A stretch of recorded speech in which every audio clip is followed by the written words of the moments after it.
अस्सलामुअलैकुम dear students, उम्मीद करता हूँ आप सब खैरियत से होंगे। आज हमारा सेकंड लेक्चर है और पहले हम थोड़ा सा रिवाइज़ कर लेते हैं जो हमने लास्ट डे पढ़ा था।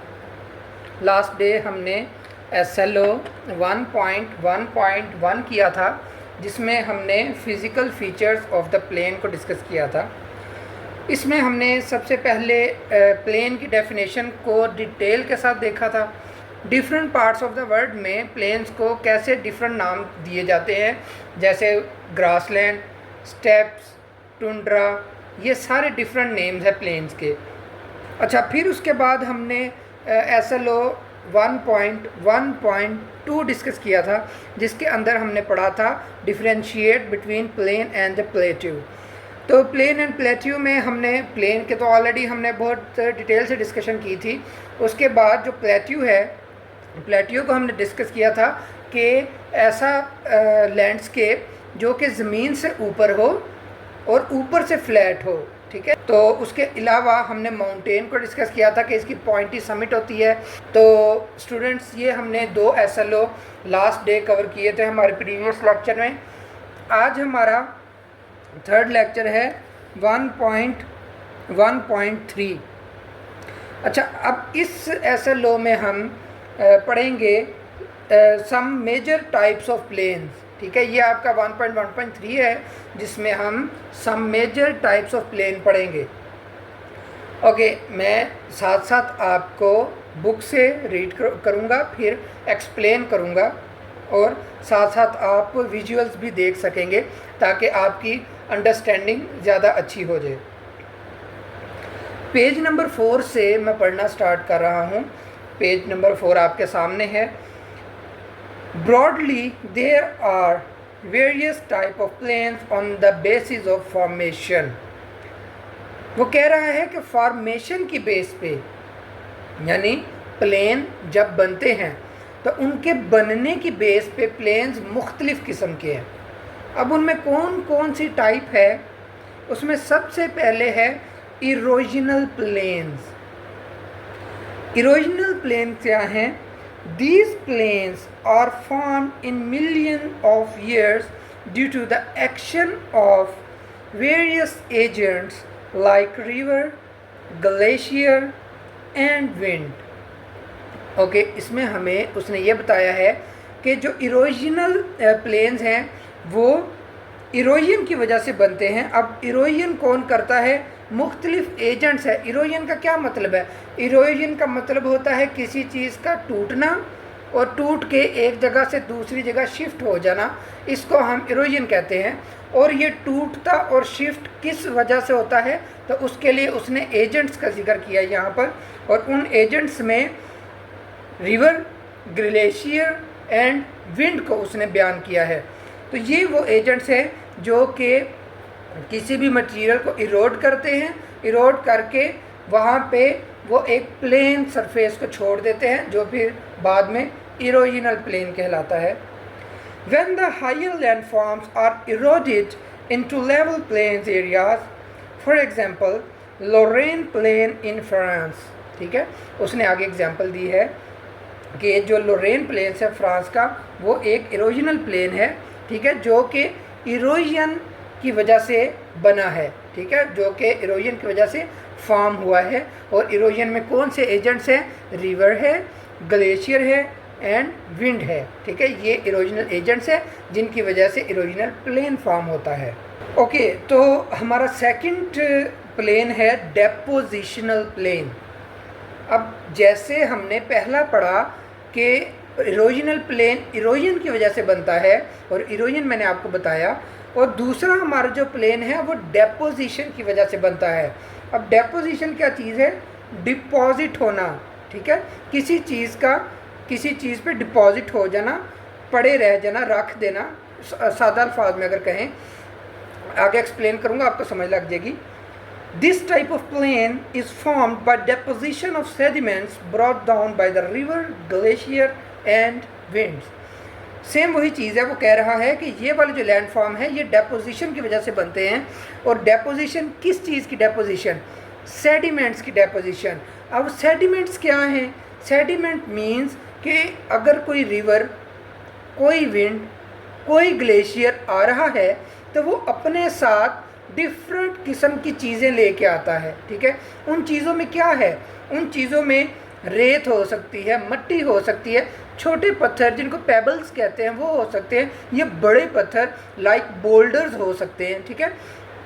तो ये सारे सेडिमेंट्स कहलाते हैं। तो ये सेडिमेंट्स किसके थ्रू आते हैं, विंड के ज़रिए आते हैं। छोटे मिट्टी आ जाती है, रेत आ सकती है, छोटे छोटे पेबल्स आ सकते हैं विंड के ज़रिए, क्योंकि उसकी कैरिंग कैपेसिटी पे डिपेंड करता है ना। अगर पानी भी बहुत ज़्यादा नहीं है तो वो बहुत बड़े बड़े बोल्डर्स वगैरह को कैरी नहीं कर पाएगा एज ए सेडिमेंट, वो छोटे पेबल्स या क्ले वगैरह या सैंड को ही लेके आ पाएगा। और अगर पानी का वॉल्यूम ज़्यादा है, उसकी स्पीड बहुत तेज़ है, तो वो अपने साथ बड़े बड़े बोल्डर्स भी लेके आ सकता है। तो इट मीन्स हमने सिंपल क्या देखा कि डेपोजिशनल प्लेन्स डेपोजिशन की वजह से बनते हैं। और डेपोजिशन किस चीज़ की, डिफरेंट सेडिमेंट्स की डेपोजिशन। और सेडिमेंट्स में क्या चीज़ें इंक्लूड हैं, मैंने आपको बताया, बोल्डर हो सकते हैं, पेबल्स हो सकते हैं, सैंड हो सकती है, क्ले हो सकती है। ये सारे सेडिमेंट्स हैं जो कि लाए जाते हैं किसके ज़रिए, विंड के ज़रिए, ग्लेशियर के ज़रिए या रिवर के ज़रिए। ये सारे एजेंट्स हैं जिनके ज़रिए से डेपोजिशनल प्लेन्स फॉर्म होते हैं। This type of landform has a significant impact on the soil fertility and economic development of the area. अब वो कह रहा है कि ये जो प्लेन बनते हैं इनका बहुत अच्छा इम्पैक्ट होता है, किस लिए, सॉइल की फर्टिलिटी यानी सॉइल की ज़रख़ेज़ी को इंक्रीज़ करने के लिए।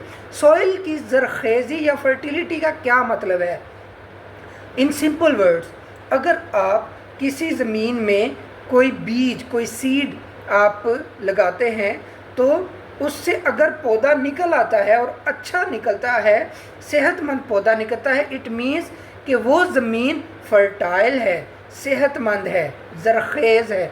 और अगर उस ज़मीन के अंदर कुछ आप लगाते हैं लेकिन वो सही से उग नहीं पाता, इट मीन्स कि वो सॉइल फर्टाइल नहीं है। तो ये मतलब है फर्टिलिटी का।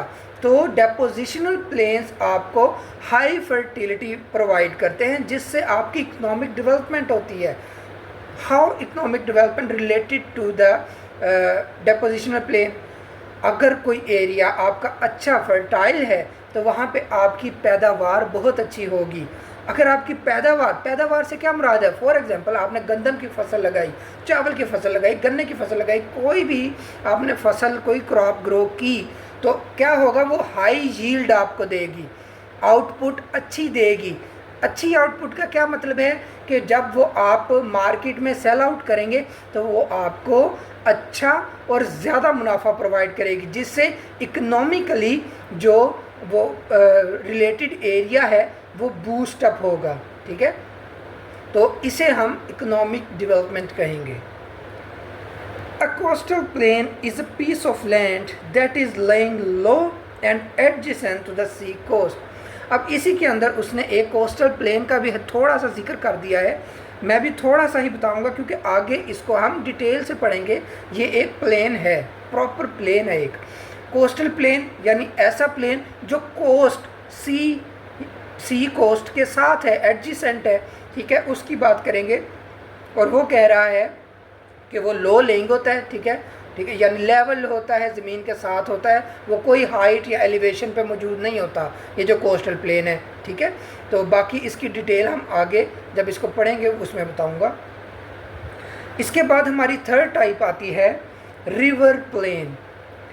This plain is formed by the river. ये जो रिवर प्लेन है रिवर से ही फॉर्म होता है। It is formed over a long period of time when a river deposits its sediments on their floodplains or beds. अब वो कह रहे हैं कि इसको बनने के लिए बहुत ज़्यादा टाइम रिक्वायर्ड होता है, ये बहुत टाइम के बाद बनता है। कब बनता है और कैसे बनता है कि जब रिवर अपने सेडिमेंट्स को डिपॉजिट करता है किसी जगह पे। हमने पीछे अभी पढ़ा डेपोजिशनल प्लेन के बारे में, ठीक है। तो वही चीज़ जो मैंने वहाँ पे आपको बताई कि डिफरेंट एजेंट्स इसमें अपना रोल प्ले करते हैं, उनमें एक रिवर भी है। तो यहाँ पर अब हम रिवर को बिल्कुल सेपरेटली एक प्लेन के तौर पे पढ़ रहे हैं, ठीक है। तो रिवर क्या करता है, अपने साथ सेडिमेंट्स लेके आता है और उन्हें फिर या तो रिवर बेड यानी अपने फर्श यानी रिवर के अंदर ही डिपॉजिट कर देता है, या वो ओवरफ्लो जब होता है तो अपने किनारों के ऊपर उनको डिपॉजिट कर देता है, ठीक है।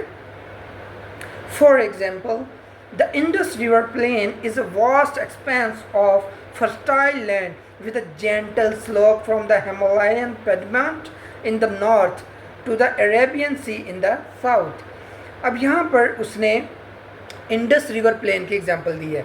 इंडस रिवर प्लेन की वो एग्जांपल दे रहा है कि वो पहले तो उसका स्ट्रेच उसने बताया कहाँ से, हिमालय से लेकर अरेबियन सी तक उसका स्ट्रेच है इंडस प्लेन का। अब हो क्या रहा है कि जब वो हिमालयन एरिया से स्टार्ट होता है तब वो हायर स्लोप में होता है, लेकिन ग्रेजुअली जैसे जैसे वो डाउनवर्ड मूव करता है, साउथ साइड पे मूव करता है, और सिंपल आपके आसानी के लिए जब वो सिंध या कराची या बलूचिस्तान साइड पे वो मूव करता है, सदर्न साइड पे मूव करता है, तो उसका जो स्लोप है वो रिड्यूस होता जाता है, कम होता जाता है।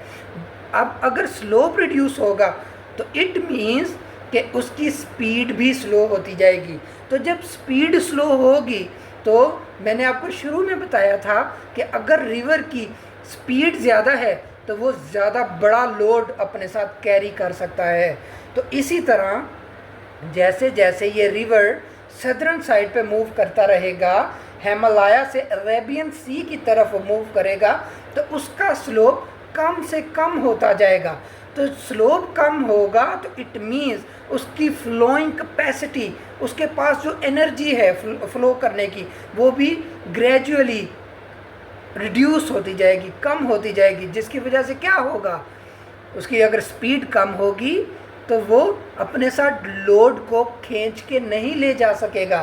तो वो क्या करेगा कि वो या तो अपने बेड पे यानी अपने ही नीचे रिवर के अंदर ही वो डिपॉजिट कर देगा।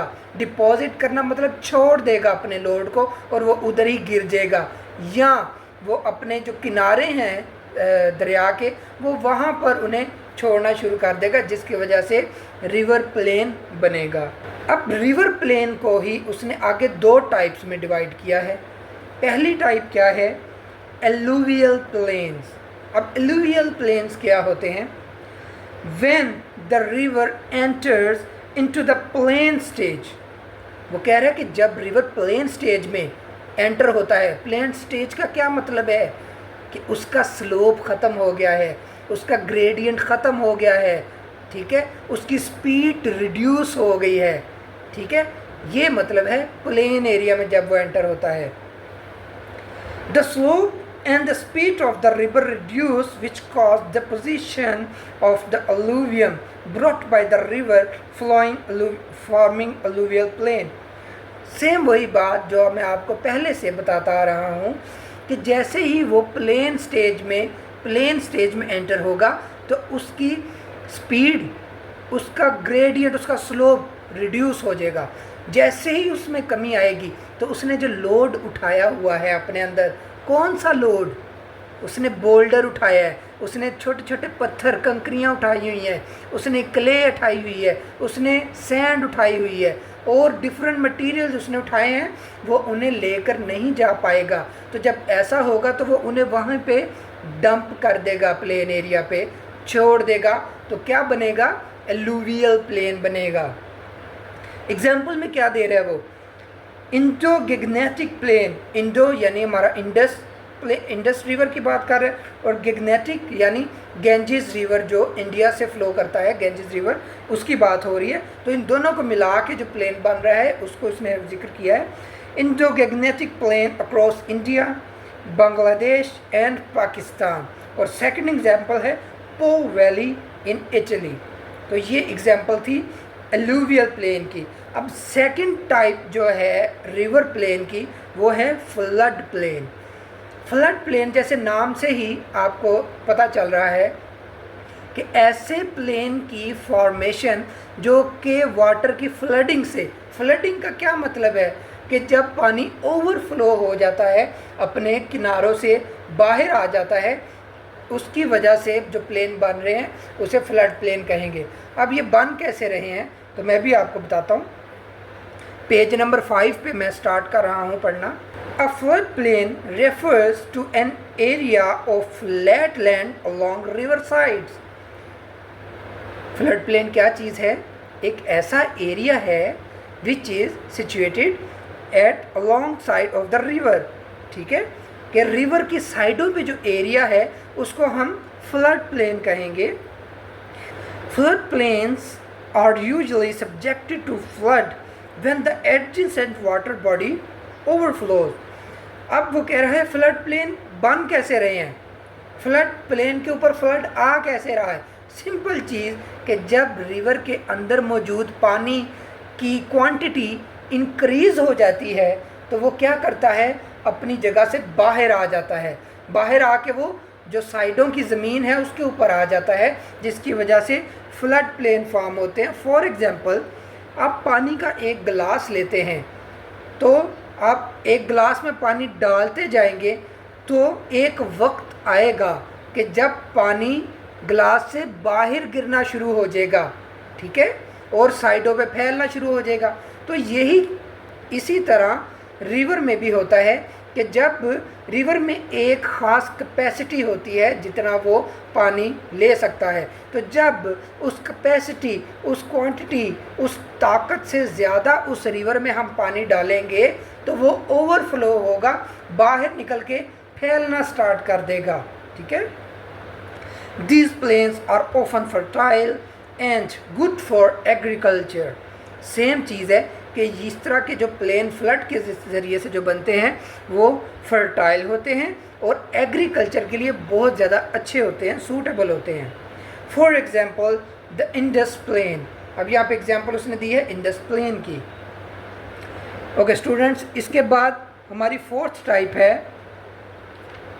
Glacial plain. अब इसके बाद छोटा सा ये डू यू नो लिखा हुआ इन्फॉर्मेशन ये पढ़ लेते हैं। रिवर नाइल जो कि अफ्रीकन कॉन्टिनेंट में है, river Nile is said to be gift for Egypt because it provides fertile soil which supports agriculture. ये उसने एक सिंपल इन्फॉर्मेशन दी है रिवर नाइल की जो कि अफ्रीकन कॉन्टिनेंट के नदरन साइड पे है, कि रिवर नाइल इजिप्ट यानी मिस्र के लिए एक गिफ्ट है, एक खुदा की तरफ से तोहफा है। क्यों? क्योंकि वो वहाँ पर फर्टाइल सॉइल प्रोवाइड करता है जहाँ पे वो एक अच्छी पैदावार ले सकते हैं, एग्रीकल्चर अच्छे तरीके से कर सकते हैं। ठीक है, ओके, मैं अब पेज 6 पे जा रहा हूँ। पेज 6 से हम ग्लेशियल प्लेन पढ़ना स्टार्ट करेंगे। Glacial plains are formed by the material accumulated by a glacier। Glacial plain कैसे बन रहे हैं? उन मटीरियल्स के ज़रिए जो कि ग्लेशियर अपने साथ लेकर आ रहा है। ये कैसे हुआ मैं आपको बताता हूँ कि ग्लेशियर भी क्या करता है कि जब वो मूव करता है तो अपने साथ डिफरेंट सेडिमेंट्स इरोड करता हुआ लेते आता है, तोड़ के साथ लेते आता है। For example, an outwash plain is a plain formed by glaciofluvial deposits due to melt water। अब क्या हुआ, ग्लेशियर आ रहा था, वो अपने साथ डिफरेंट लोड सेडिमेंट्स लेके आ रहा था। तो क्या हुआ कि जब वो ग्लेशियर था तब उसके पास इतनी पावर, इतनी ताकत मौजूद थी कि वो बड़े बड़े जो चीज़ें हैं, लोड है, उसको कैरी कर सके। लेकिन जैसे ही वो एक ऐसे एरिया में पहुंचा जहां पर टेम्परेचर इतना नहीं है कि वो जमा रह सके, फ्रीज़ रह सके, तो वो वहाँ जाके मेल्ट होता है। तो मेल्ट होने की वजह से ग्लेशियर की कैरिंग कैपेसिटी यानी उसकी उठाने की ताकत वो ख़त्म हो जाती है। ख़त्म हुई इट मीन्स उसके पास जो सेडिमेंट्स है वो उसने डिपॉजिट कर दिए, छोड़ दिए, गिरा दिए, जिनकी वजह से ग्लेशियर प्लेन्स बनना स्टार्ट हो गए। Lacustrine plain is also called the plain which are formed by the lake. तो डिटेल हम देखते हैं। A lacustrine plain or lake plain is formed due to the past existence of lake. The Kashmir Valley is an example of lacustrine plain. अब simple उसने बताया है कि lacustrine plain कैसे बनते हैं, कि अगर कोई जगह जहाँ पर किसी ज़माना में किसी वक्त में लेक हुआ करती थी, वो लेक क्या हुई, वो इवेपोरेट हो गई, ख़त्म हो गई, ठीक है, तो वहाँ पे पानी ख़त्म हो गया, तो वो लेक में मौजूद जो सेडिमेंट थे उसके बेड पे जो मौजूद थे वो तो मौजूद रहे, लेकिन पानी ख़त्म हो गया, तो वो प्लेन जो बना उसे हम लेक प्लेन या लैकुस्ट्राइन प्लेन कहेंगे। और इसने कश्मीर वैली की एग्जांपल दी है कि वो लैकुस्ट्राइन प्लेन की एग्जांपल है। उसके बाद सेकंड लास्ट प्लेन की टाइप है कोस्टल प्लेन। जैसे हमने स्टार्ट में मैंने कहा था कि आगे ये फुल फ्लैज हम इसको डिस्कस करेंगे। तो in geography a coastal plain is an area of flat low lying land adjacent to the sea coast. जैसे मैंने पहले आपको बताया था कि कोस्टल प्लेन ऐसा प्लेन है जो आपके सी के एडजेसेंट, सी के साथ बनेगा, ठीक है। Such plains are blessed with rich biodiversity. अब ऐसे जो प्लेन हैं वो रिच होते हैं बायोडाइवर्सिटी से। बायोडाइवर्सिटी का क्या मतलब है कि bio means life, diversity mean different types, okay. तो बायोडाइवर्सिटी मीन्स कि different type of life present at coastal planes. Coastal planes पे आपको डिफरेंट टाइप की लाइफ मिलती है। फॉर एग्जांपल वहाँ आपको बर्ड्स मिल सकते हैं, वहाँ आपको डिफरेंट टाइप ऑफ रेप्टाइल्स मिल सकते हैं, एनिमल्स मिल सकते हैं, प्लांट टाइप्स मिल सकती हैं, ठीक है। तो ये मतलब है बायोडाइवर्सिटी का। The southeastern coastal plain of North America is notable for its species diversity. अब जो नॉर्थ अमेरिकन प्लेन की उसी एग्जांपल दी है कि ये बेस्ट एग्जांपल है बायोडाइवर्सिटी की, कि वहाँ पर डिफरेंट टाइप ऑफ स्पीशीज़ मिलती हैं। किसकी? बर्ड्स की, रेप्टाइल्स की, एनिमल्स की, ट्रीज़ की, प्लांट्स की, डिफरेंट स्पीशीज़ मिलती हैं। Two provinces of Pakistan, that is Balochistan and Sindh, are blessed with coastline. Pakistan के पास भी कोस्ट लाइन की नेमत मौजूद है। कहाँ पर? बलोचिस्तान और सिंध में। The coast line covers almost 1058 kilometres length that is connected with Arabian sea. अब लेंथ कितनी है जो कि बलोचिस्तान एंड सिंध के साथ पूरी कोस्ट लाइन अरेबियन सी की मिलती है, उसकी टोटल लेंथ 1058 किलोमीटर्स है, ठीक है, जो कि एक ब्लेसिंग है पाकिस्तान के लिए कि वहाँ पर कोस्टल प्लेन मौजूद हैं, वहाँ पर हमारे पास बायोडाइवर्सिटी मौजूद है। ओके, लास्ट टाइप है प्लेन की विंड प्लेन्स।